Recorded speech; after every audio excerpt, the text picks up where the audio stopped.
9 out of 10 doctors recommend you sit down while listening to the tech news in case you pass out from shock. The 10th doctor, bit of a jerk to be honest. Audio company DCS has been forced to respond to allegations they've threatened to sue a YouTuber for giving a bad review 3 years ago.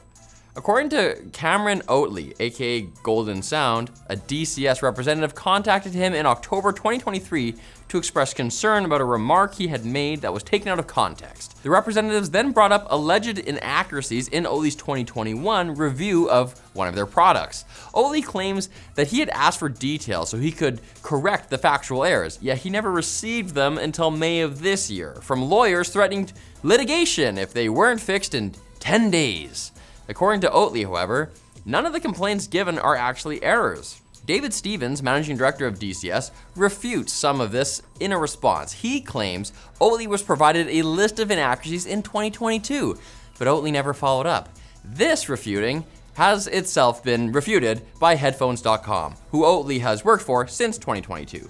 Stevens also said there was no threat of litigation, but his argument seems to be predicated on the word litigation not being used. I guess the threats of real and special damages and punitive damages was referring to Oatley being beaten up by a team of paralegals. There's much more to this story, but we didn't have room for everything. We'll try to provide updates on future episodes, and Linus will probably mention this on this week's WAN show on Friday, so stay tuned for that. AMD has confirmed that the Ryzen 9000 series of CPUs will launch at the end of this month, but they didn't tell us how much we'll have to shell out to get our grubby little hands on them. But don't worry, they gave us a bunch of pretty graphs that they definitely cherry-picked to make themselves look good. AMD claims that while they've lowered the TDP of 3 out of the 4 SKUs, all 9000 series chips will see a performance uplift when compared to their current gen Ryzen 7000 counterparts. A huge part of that performance uplift are the architectural tweaks AMD has made to the Zen 5 cores powering these little processor puppies. At the same time, the company has allegedly made changes to the thermal material between the silicon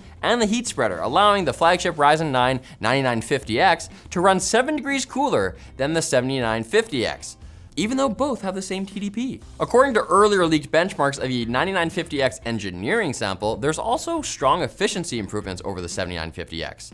This is great news for people who want to save on their energy bills, but terrible news for enthusiasts who have been using their PCs as in-suite heating. Can't win them all, unless there's no seasons where you live.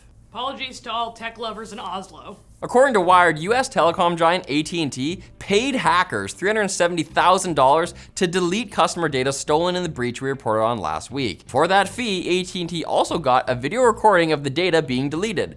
But it's still possible some of the data is out there. Really?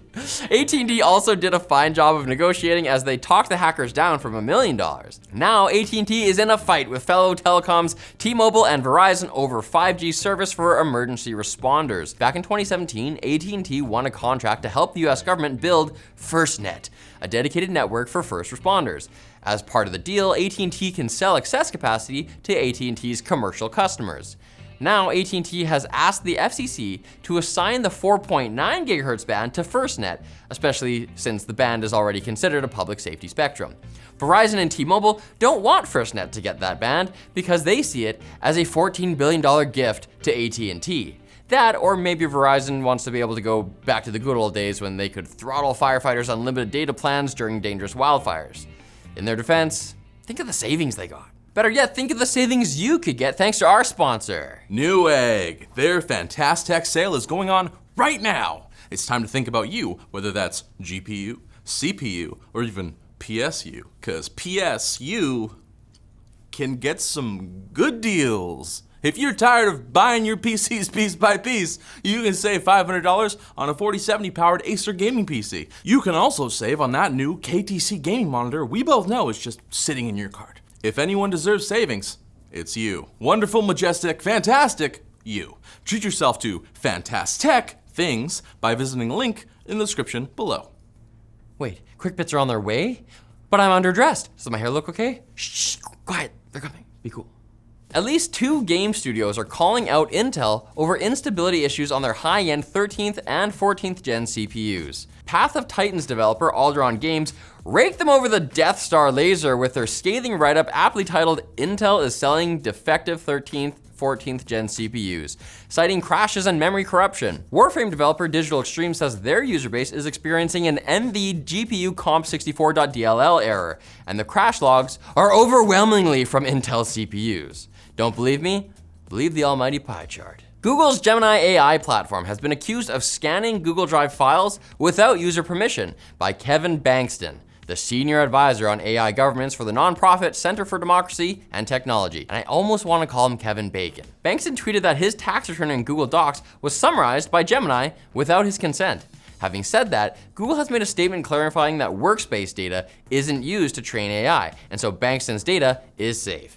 The company also says that all Bankston had to do was close the Gemini side panel and it would stop giving summaries, proving once again that maybe having a fancy title doesn't mean you always know what you're talking about. Last year, OpenAI pledged that it would rigorously test new versions of its AI to ensure that it wouldn't help dangerous actors by developing tools for cyber attacks or a bioweapon that makes lupus go airborne. However, according to the Washington Post, OpenAI leadership pressured its safety team to speedrun their new testing protocol. Likewise, company insiders claimed that employees were required to sign NDAs, requiring them to ask permission before talking to regulators. OpenAI reportedly scheduled the after party for the launch of GPT-4 Omni even before it was confirmed to be safe, which is like sending invites for a baby shower before you've even missed a period. Collapse human civilization any percent. Seasonic's wattage calculator has leaked the power requirements for the upcoming RTX 50 series graphics cards. The 50 and 30 watt increases on the 5090 and 80 aren't shocking, but 60 class cards are getting juiced.